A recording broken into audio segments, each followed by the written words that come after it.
তারা কি জমিনে সফর করে না? সাইলেন্ট সফর করে। আল্লাহ তাআলা কোরআনে অন্তত 13টি আয়াতে সফরের কথা আলোচনা করেছে। তোমরা জমিনের মধ্যে সফর করো। সফর করলে একজন মানুষের মেধার বিকাশ ঘটে,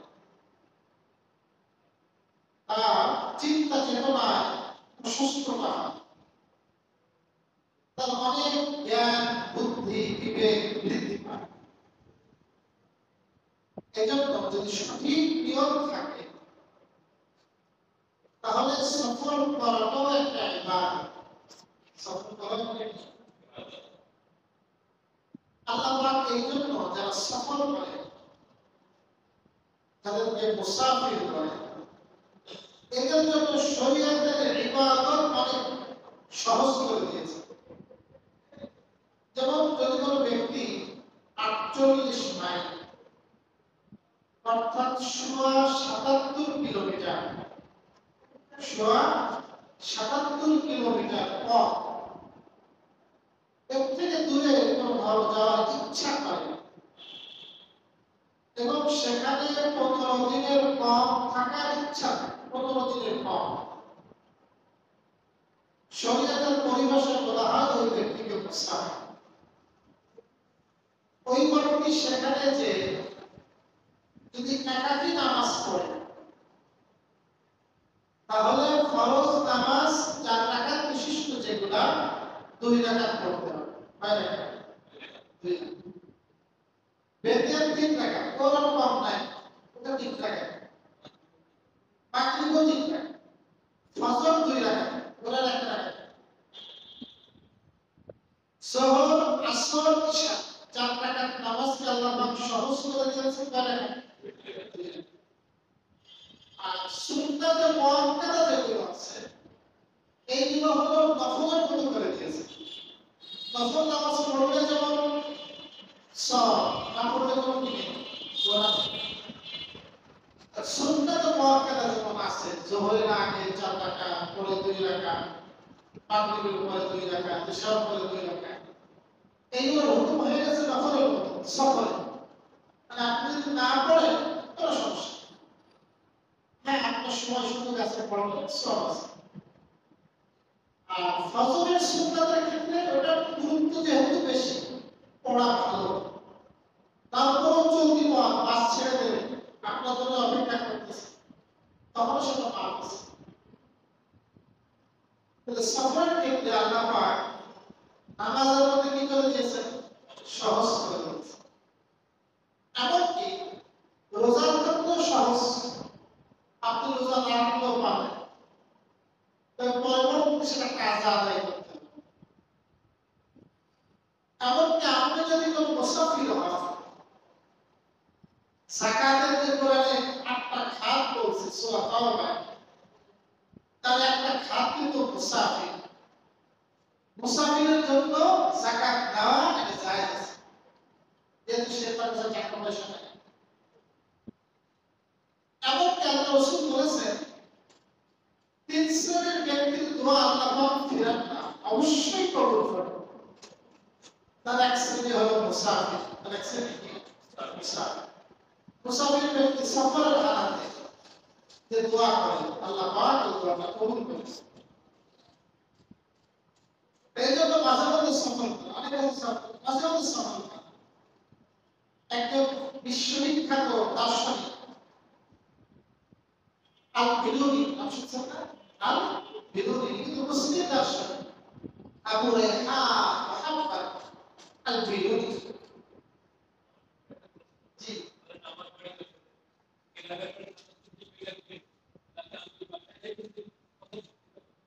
সুন্দর প্রশ্ন। অনেকে মনে করেন যে এখানে যশোরে এসে থাকে, বাড়ি করছে, কিন্তু তারা আগে মনে করেন সাতক্ষীরা সুন্দরবন কথা 77 কিলোমিটার বেশি, ওখানে তার জমি জমা আছে, তাই তো? জমি জমা মনে করেন আছে, ওখানে বাবা বাড়ি মাঝে মধ্যে যায়। সেখানে গেলে সেখানে কি সে মুসাফির হবে নাকি মুকিম হবে? এর প্রশ্ন, তাই না? এর উত্তর হলো, যদি সেখানে আপনার ভবিষ্যতে কখনো এরকম ইচ্ছা থাকে যে একসময় আপনি আপনার ফ্যামিলিকে সেখানে শিফট করবেন, এখন এখানে আছেন কিন্তু একসময় আপনার স্ত্রী নিয়ে সেখানে থাকবেন, স্ত্রী আপনার সাথে যশোরই থাকে, কিন্তু ভবিষ্যতে স্ত্রী নিয়ে বাচ্চা নিয়ে ওখানে চলে যাবেন, তাহলে আপনি সেখানে গেলে আপনি মুকিম ফসল করবেন।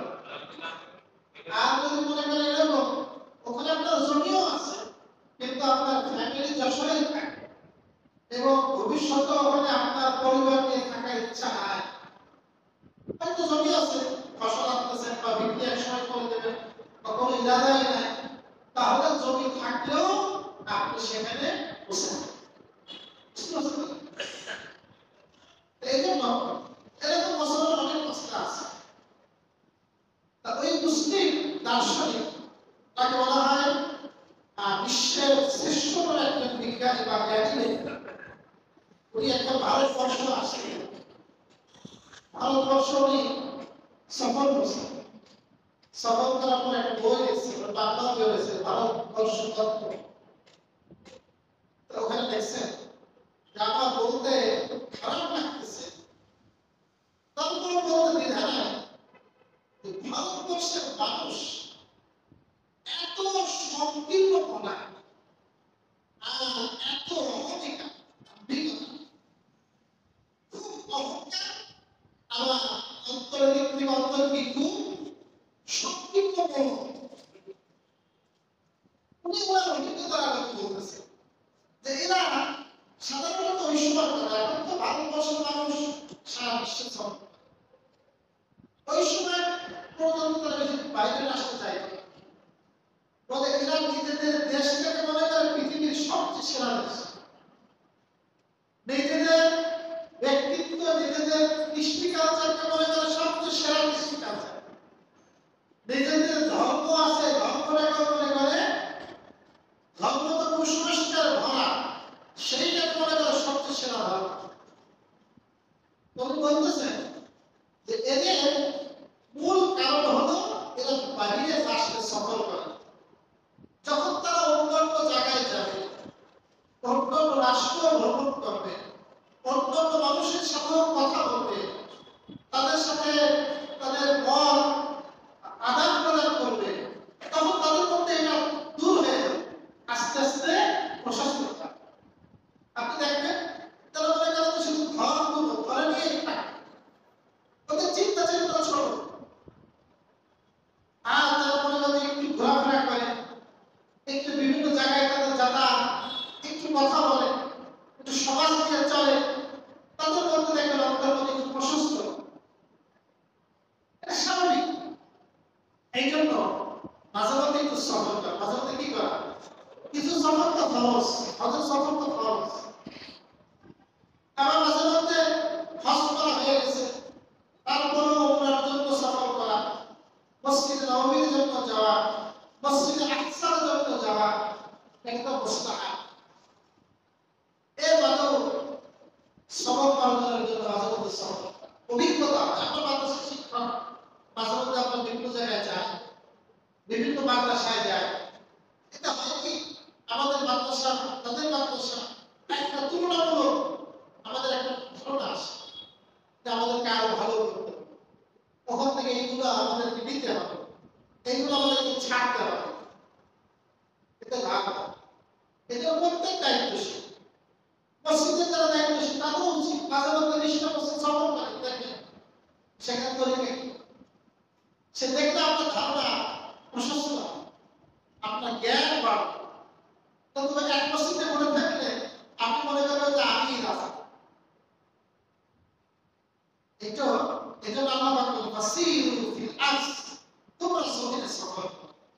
এই আয়াতটা মূলত নাযিল হয়েছে মক্কাবাসীদের, মক্কাবাসীদের কি বলতেছে, ফায়ানজুরু কাইফা কানা আকিবাতুল লাযিনা মিন ক্বাবলিহিম, ফলে তারা দেখবে তাদের পূর্ববর্তীদের পরিণাম কেমন হয়েছে। তাদের পূর্ববর্তী ছিল কওমে সামূদ, কওমে লূত, কওমে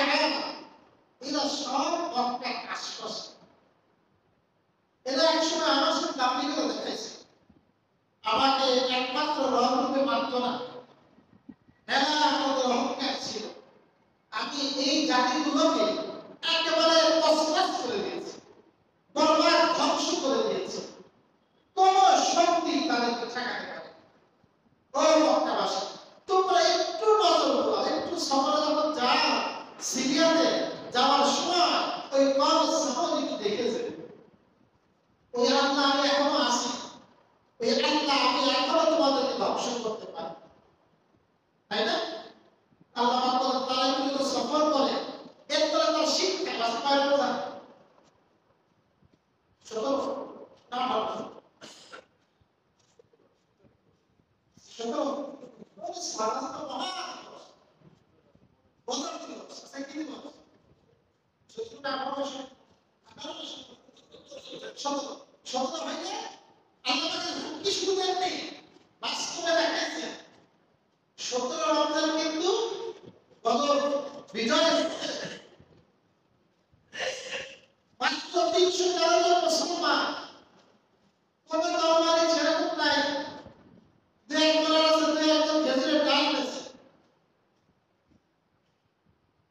বুকে কোনো বর্ণও নাই, ক্ষুধার যাত্রায় শেষ। কোথায় মদিনা থেকে বদর প্রায় 110 কিলোমিটার। আমি বলতে সফরে আমি গেছি সেখানে বদর, যেখানে আল্লাহ রাসূল তাবুক স্থাপন করেছিলেন ছোট্ট একটা ছাদ করে, সেখানে একটা বিশাল মসজিদ, মসজিদ আলিশ, ওখানে নামাজও পড়ছে। ওদিকে কাফেররা 1000 1000 950 অস্ত্র শস্ত্র সজ্জিত, বাহনের কোনো কমতি নাই, খাদ্যের কোনো কমতি নাই, সব কিছু আছে। আল্লাহ পাক এই যে হুমকি দিয়েছিল, একটু টাকা ফিরে আসো, রমের দিকে আসো, তোমরা অহংকার করছো, আসো।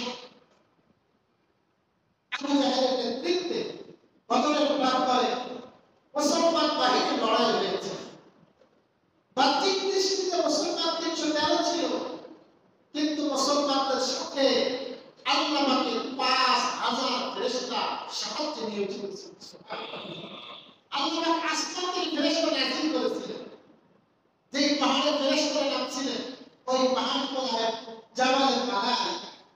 পাহাড়টা কি?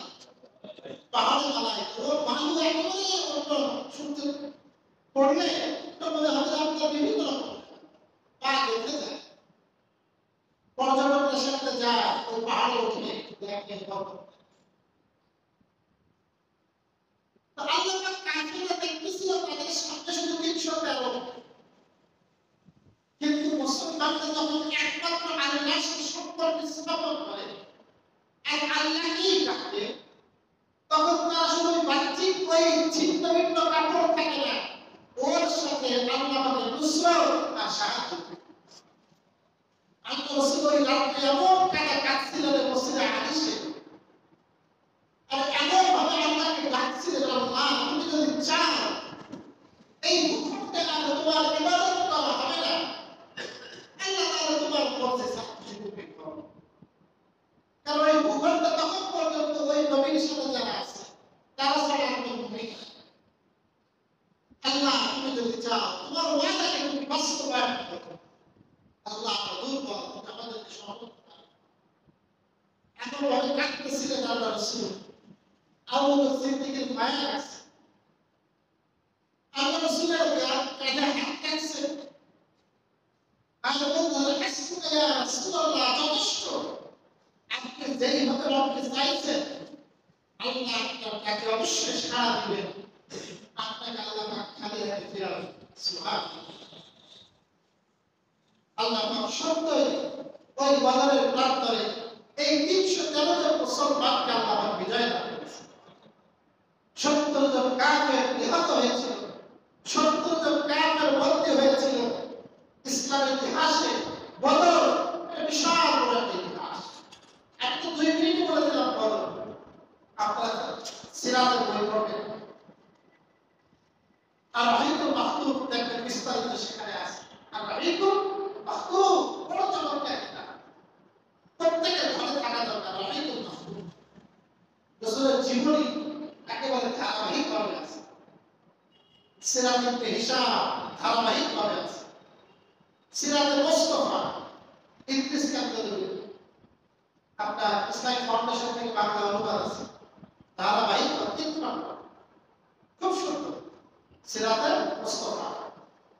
এই বইও আপনারা পড়বেন ইনশাআল্লাহ। রাসূলের জীবন কাহিনী প্রতিদিন কিছু কিছু যদি আপনি রাসূলের সিরাত পড়েন আর কিছু কিছু কোরআনের আয়াত পড়েন, আপনার জীবন পরিবর্তন হবে। রাসূলের জীবনের মধ্যে আমাদের আদর্শ আছে, এটা কোরআনের আল্লাহর ঘোষণা। আল্লাহ পাক কোরআনের মধ্যে কি বলেছেন? লাকাদ কানা লাকুম ফি রাসূলিল্লাহি উসওয়াতুন হাসানাহ। নিশ্চয়ই তোমাদের জন্য রাসূলের জীবনে উত্তম আদর্শ রয়েছে। সুবহানাল্লাহ। তো আল্লাহর মধ্যে আদর্শ আছে, সুতরাং আমার যেটা আমি পড়বো আর আমি আদর্শ পাবো না, এটা হতে সব বিষয়ে আদর্শ কয়জন ব্যক্তি পাবেন যে রাসূলের জীবনী আত্মবাক্য শেষ খুব কম সংখ্যক। অথচ আমরা পছন্দ কত কিছু পড়ি, পড়ে একবার শেষ করে দেন, সব কিছু পড়বেন না। রাসূল আল্লাহর কাছে আশ্রয় চাইতেন, আল্লাহুম্মা ইন্নী আউযু বিকা মিন ইলমিন লা ইয়ানফা। হে আল্লাহ, আমি তোমার কাছে এমন ইলম থেকে আশ্রয় চাই সেই ইলম আমার কোনো উপকারে আসে না, যে ইলম আমার কোনো কি আসবে না, কিছু ইলম কিন্তু কাজে লাগে, এর থেকে আশ্রয় এইটা উপকারী ইলম আল্লাহর কাছে চাওয়া। আল্লাহ বলেন, তোমরা যদি একটু সফল করতে জানতে, আমি আল্লাহ তাআল্লাহু আলাইহি তাদেরকে ছোট্ট করে দিয়েছি। ওয়ালিল কাফিরিনা আমসালুহা, এবং কাফেরদের জন্য রয়েছে অনুরূপ শাস্তি। যারাই কুফরি করবে, যারাই আল্লাহর সাথে অবাধ্যতা করবে, আমি আল্লাহ তার ব্যাপারে অনুরূপ শাস্তি প্রয়োগ করব। কারো জন্য কয়েকদিন আগে, কারো জন্য কয়েকদিন পর।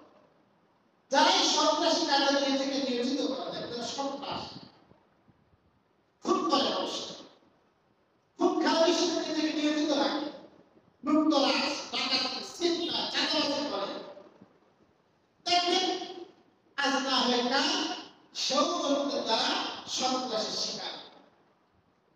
যে নিজে সন্ত্রাসী করে সেও কি হয়, তারা সন্ত্রাসের শিকার। আল্লাহ বলছেন যে কাফিরিন আমসাল।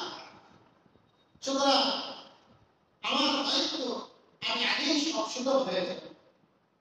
আল্লাহ বলেন, ذلك بأن الله مولى الذين آمنوا وأن الكافرين لا مولى لهم। এটা এই কারণে নিশ্চয় আল্লাহ হলেন মাওলা মুমিনদের জন্য। কাদের জন্য? মুমিনদের মাওলা কে? আল্লাহ। মাওলা মানে মালিক। মাওলার অনেকগুলো অর্থ আছে, তার একটা অর্থ হলো মালিক, অভিভাবক। তাহলে আমাদের মুমিনদের, মুসলমানদের অভিভাবক মালিক কে? আল্লাহ। আল্লাহ বলেন মুমিনদের মালিক হলেন মাওলা, বলেন আল্লাহ। আর কাফেরদের লা মাওলা লাহুম, তাদের কোনো মাওলা নাই, তাদের কোনো কি নাই। একজন মুসলমান তার যদি দুনিয়ার কেউ নাও থাকে, কেউ নাও থাকে, দেখবেন আল্লাহ মাঝে মধ্যে খুব কঠিন বিপদ, ওই বিপদে তার বন্ধু বান্ধব আপন সব দূরে সরে যায়। বিপদে পড়লে দেখবেন আপন খুঁজে পাওয়া যায়, সব সরে যায়। কেন সরে যায়? এখানে আমার একটা বিপুল রহস্য আছে। আল্লাহ পরীক্ষা করে তোকে দেখায়, দেখ যে আমি আল্লাহ ছাড়া তোর এই কঠিন মুহূর্তে আর কেউ ডাকলে এবার আমাদের ডাক, কেন ডাক? আল্লাহ আমাদের ডাক। আমাদের মাওলা আছেন কে? এটা আমাদের বড় একটা বড় প্রশান্তির জায়গা, কিছু জায়গা। এই সারা দুনিয়া যদি আমার থেকে মুখ ফিরিয়ে নেয়, তাও আমাদের পেশাই নাই। আমার একটা জায়গা আছে, আমার একটা সত্তা আছে, যে সত্তার সাথে আমি যদি সম্পর্ক স্থাপন করি, ওই সত্তা, ওই রব্বে কারীম আমার সব সমস্যা সমাধান করবে। ওহুদের যুদ্ধ, এরপরে বদরের পরের বছর ওহুদ হয়, কিন্তু আবু সুফিয়ানের নেতৃত্বে লড়াই হয়, 3000 কাফের, মুসলমানরা মাত্র 700। মুসলমানরা কতজন? 700। 70 জন মুসলমান শহীদ হয়ে গেল মুসলমানদের একটা দলের ভুলের কারণে। এরপর আল্লাহ রাসূল আহত হলেন, রক্তাক্ত হলেন, রাসূলের দাঁত মোবারক শহীদ হয়ে গেল। চেহারা থেকে অনবরত রক্ত পড়তেছে আল্লাহ রাসূলের। আহত নবীজি চললেন, হাঁটলেন, এই সব রাসূলের তরফ ছিল না। কয়েকজন সাহাবী আল্লাহ রাসূলকে সাথে করে নিয়ে উহুদ পাহাড়ের একটা গুহার মধ্যে আসলেন। বিশাল বড় পাহাড়। রাসূল যখন যে গর্তের মধ্যে আশ্রয় নিয়েছে,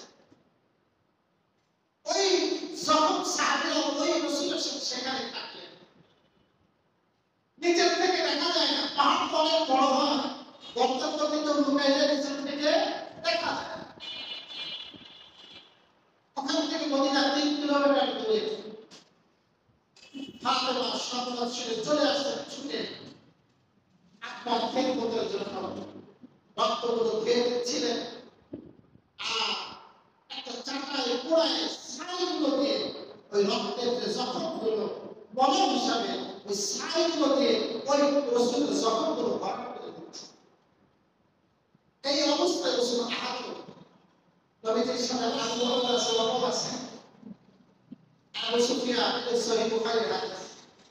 আবু সুফিয়ান পাহাড়ের পাদদেশে আসছে, এসে ডাকতেছে, এই পাহাড়ের মধ্যে কেউ আছো? মুহাম্মদ আছে? নবীজি বললেন, তোমরা উত্তর দিও না, চুপ থাকো। সবসময় কি দিতে হয় না? সবসময় উত্তর দিতে হয়, সময় অপেক্ষা করতে হয়, চুপ থাকো। আবু সুফিয়ান নিজে নিজেই বলতেছে, মনে হয় মুহাম্মদ নাই, মারা গেছে। ওমর বলতেছে, ইয়া রাসূল, আপনি অনুমতি দেন আমি উত্তর দিই। নবী বলেন, না থাকো। এবার আবু বকর ডাকছে, আবু বকর, ওরাও জানতো রাসূলের কোন শব্দ মর্যাদা আবু। নবী বলে, চুপ করো, উত্তর দিও না। ওমরের নাম ধরো ডাকছে, ওমর বলে, চুপ করো, উত্তর দিও না। এরপরে আবু সুফিয়ান বলে উঠল, লা উজ্জা ওয়ালা উজ্জা লাকুম। আমাদের উজ্জা আছে, তোমাদের কোনো উজ্জা নাই। উজ্জা ওদের দেবতা না, ওদের অনেকগুলো মূর্তি ছিল, লাত, উজ্জা, মানাত, হবল, এগুলো ওদের মূর্তি না। তো বলুন, রকম হবল, হবলের জয় হোক। কার জয় হোক? হবলের জয় হোক। ওটা জয় শ্রীরাম অর্জন। এটা ওই মুশরিকদের স্লোগান, ওই নাপাক স্লোগান। বলুন, হবলের জয় হোক। আমাদের উজ্জা আছে, তোমাদের উজ্জা নাই। আল্লাহ রাসূল বলেন, একেবারে চুপ থাকা যায় না। রাসূল ওমরকে বলেন, ওমর, আজিবু, জবাব দাও। ওমর বলেন, কি উত্তর দেব ইয়া রাসূলুল্লাহ? নবীজি তখন বললেন, ওমর, তুমি বলে দাও, আল্লাহু মাওলানা ওয়া লা মাওলা লাকুম। আমাদের মাওলা আছেন আল্লাহ, তোমাদের কোনো মাওলা নেই। সুবহানাল্লাহ। আমাদের মাওলা কে? আল্লাহ। আমাদের মাওলা কে? আমাদের মাওলা কে? আল্লাহ। এই জন্য আল্লাহ পাক এখানেও বলছেন, আল্লাযীনা আমানু, মুমিনদের মাওলা হলেন আল্লাহ। এই জন্য হতাশ হয়, অনেক হতাশ হয়, অল্পতে ভেঙে পড়ে, একেবারে দুশ্চিন্তাগ্রস্ত হয়ে যায়। ফিকির তো থাকবে, কিন্তু আপনি যখনই প্রেশারে পড়বেন, আপনি 2 রাকাত নামাজ পড়ে আল্লাহর কাছে মুনাজাত করবেন, আল্লাহর কাছে চাইবেন, আল্লাহকে ডাকবেন, দেখবেন আল্লাহ পাকের গায়েবী নসরত, গায়েবী সাহায্য কোনভাবে এসে যাবে আপনি কল্পনাও করতে পারবেন না। আপনার শত্রুর মাধ্যমেও, একজন কাফেরের মাধ্যমেও, একজন ফাসিকের মাধ্যমেও আল্লাহ পাক আপনার সাহায্য আপনার কাছে পৌঁছাবে। কাফেরের মাধ্যমেও পৌঁছাবে। আল্লাহ তাআলা আমাদের দুইটি আয়াত সাত পর্যায়ে 5 মাসে যাবে। আল্লাহ পাক যে দুটি আয়াত 10 এবং 11 আমরা আলোচনা করলাম, আমাদেরকে বোঝার তৌফিক দান করুন। একমাত্র মাওলা রূপে আল্লাহ পাকের ডাকা, আল্লাহ পাক আমাদের তৌফিক দান করুন। আল্লাহ